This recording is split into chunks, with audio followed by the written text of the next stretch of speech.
The morning she opened the door wearing nothing but my oversized red shirt was the morning my entire life turned. I hadn't knocked for love. I hadn't come for comfort. I had come because I had nothing left. No home, no job, no family to return to. I was a man running on empty, holding the last pieces of a life that had slipped out of my hands long before I realized it. And yet, there she stood, smiling like she'd been waiting for me forever. If you believe in kindness, second chances, and the power of unexpected moments, please like, comment, share, and subscribe. Your support helps these stories reach more hearts. Her name was Elena, a neighbor I barely knew back when my life was normal. We had exchanged a few polite smiles in the hallway months earlier, but I never imagined fate would pull me to her doorstep on the darkest morning of my life. I had spent the previous night sleeping in my car after losing my job and being forced out of my apartment. Shame kept me from calling anyone I knew. Pride kept me silent. But life has a way of cornering you until the only choice you have left is to trust someone. So, with trembling hands, I knocked on the only door I felt safe approaching. She opened it instantly, as if she'd been standing behind it. Her hair was tied in a messy bun, her feet bare against the cool wooden floor, and my old red button-down shirt, one I thought I had lost long ago, hung loosely on her, falling just above her knees. She must have found it in the lost and found box we'd both used in the building months earlier, but it wasn't the shirt that froze me. It was the warmth in her eyes. It was the way she stepped aside without asking a single question, like she could sense every bruise on my heart without needing to see them. Inside her home, everything felt soft. Sunlight spilled through the windows like a quiet blessing.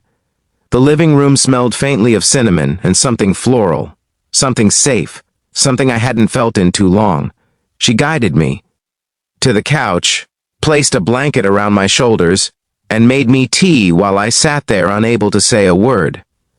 My throat tightened with emotions I'd buried for years. I wasn't used to being cared for. I wasn't used to being seen. As the hours passed, my story slowly poured out of me in uneven pieces. The job that disappeared without warning, the landlord who refused to give me even a single extra day, and the loneliness that had been building long before the chaos began. I hadn't cried in years, but that morning, sitting in her warm, sunlit home, something inside me cracked open. Elena didn't interrupt, didn't judge, didn't lecture. She just listened with her whole heart, as if my pain mattered to her more than her own comfort. Days passed, and somehow I never left. She offered me her guest room, saying the house felt too big and too quiet with only her in it. I volunteered to help with chores, repairs, anything to feel useful again. Slowly, the heaviness in my chest lifted. For the first time in months, I woke up without dread weighing down my lungs. Elena brought out a side of me I thought I had lost, a softer side, a hopeful side. And she did it all with simple things, warm meals, gentle laughter, and that red shirt she kept wearing, not for attention, but because, according to her, it just felt like comfort. But comfort wasn't always easy. Some nights were harder than the days. Nights where I'd lie awake thinking about everything I had failed at, the people I had disappointed, the dreams that had slipped away. I tried hiding those thoughts from her, but she noticed everything. She'd knock gently on the door, step inside with 2 cups of tea, and sit beside me in silence until my breathing calmed. It was in those quiet hours that I understood how healing truly works, not with grand gestures but with soft presence.